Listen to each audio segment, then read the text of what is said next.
Una volta una formica che viveva in una montagna di zucchero incontrò un'altra formica che viveva in una montagna di sale e le chiese: «Mia cara amica, come va?»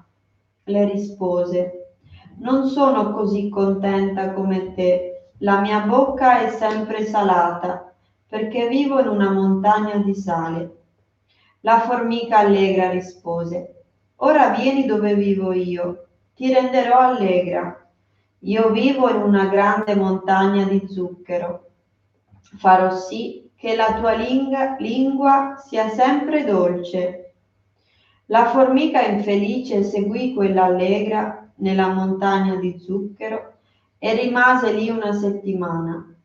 Infine, la formica allegra chiese all'amica: «Come va adesso, mia carissima amica?» Le rispose: «Ancora uguale, secondo la mia sorte». «Allora, lavati bene la bocca con questa soluzione zuccherina, strofina bene la lingua con questo sapone di zucchero.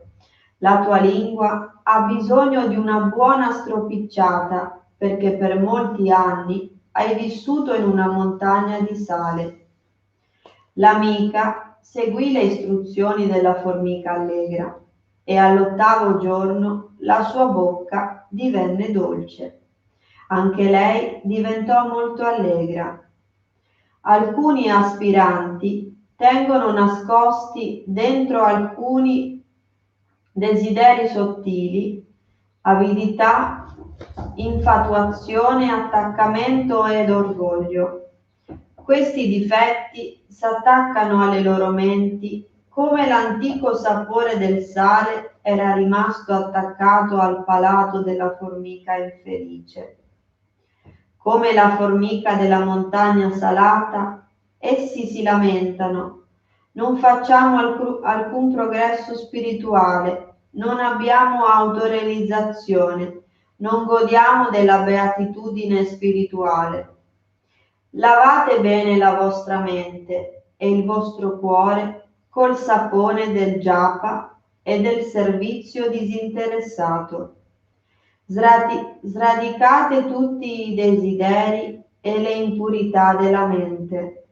Allora godrete la beatitudine suprema del Paramatman.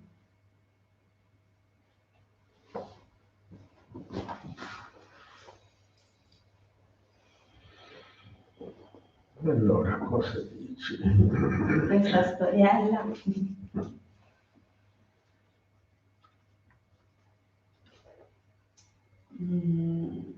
Dice che attraverso il servizio disinteressato, karma yoga e anche japa purifichiamo la nostra mente. Abbiamo vasana, c'è una parola usa nel campo spirituale o yoga. Vasana vuol dire nostra vecchia esperienza, come karma, molto lungo, vasana anche questa vita, secondo la nostra esperienza che proprio imprigionata dentro di noi, la nostra esperienza, secondo la nostra esperienza, ovunque noi andiamo portiamo la nostra esperienza. Ovunque tu vai, porta il tuo corpo, tua mente, anche il tuo karma, la tua esperienza la porta, e poi ti sembra la tua coscienza rimane attorno alla tua esperienza. Quindi tu hai un'esperienza, sembra sono vittima, anche vai a un bel posto, anche invece di apprezzare il bel posto, sembra gira attorno all'intimità. Noi diciamo un serpente attorno del piede, sembra là, siamo così.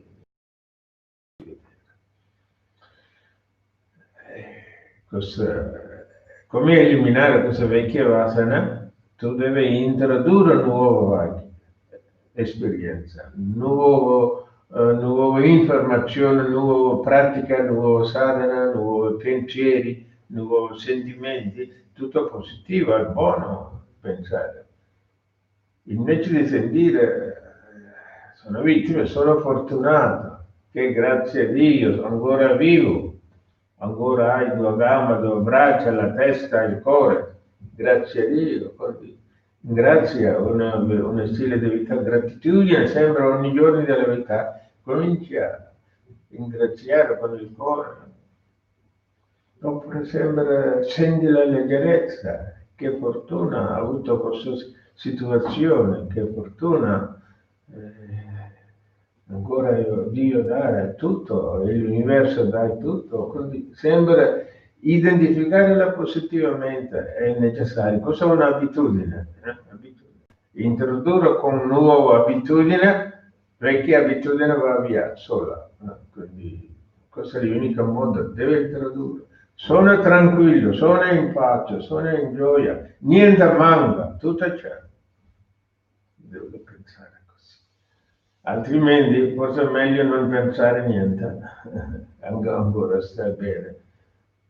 Noi riconoscendo, questo diciamo qualità, secondo qualità dell'anima, bene o male l'anima subisce, no? Se non conosce è vuoto come la pace. Una volta c'è una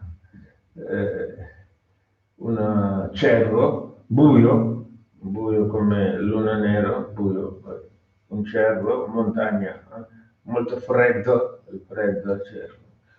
E cercava anche un po' di pioggia o nevica, cercava un posto dove un po'.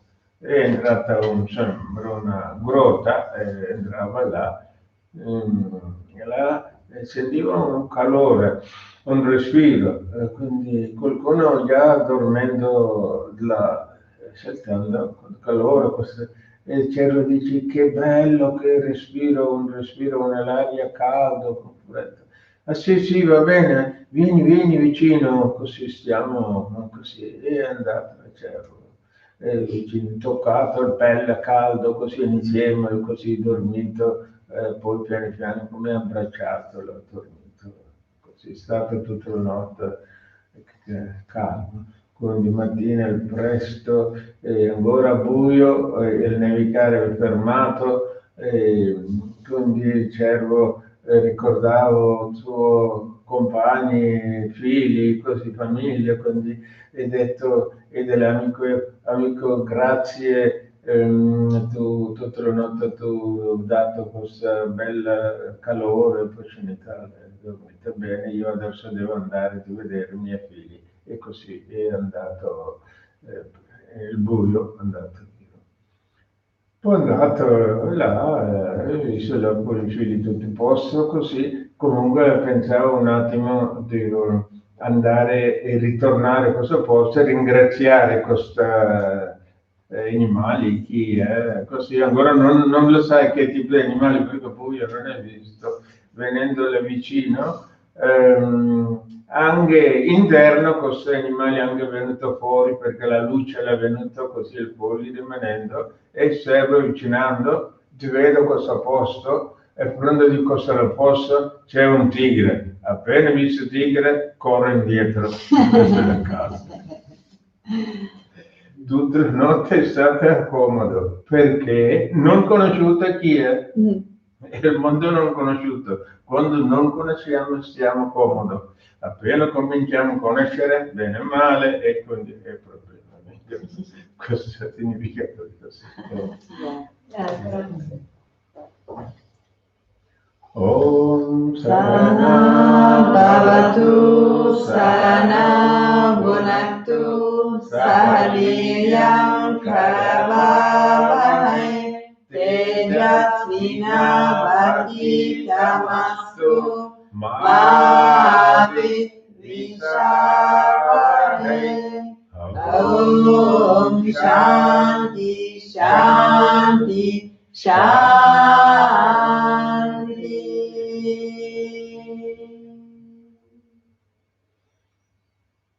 Siamo insieme, camminiamo insieme verso la verità.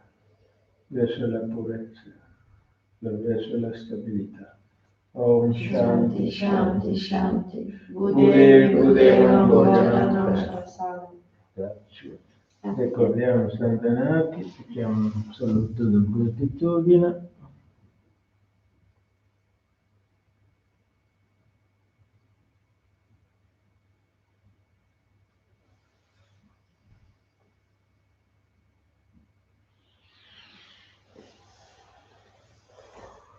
Grazie, una splendida giornata di felicità. Grazie.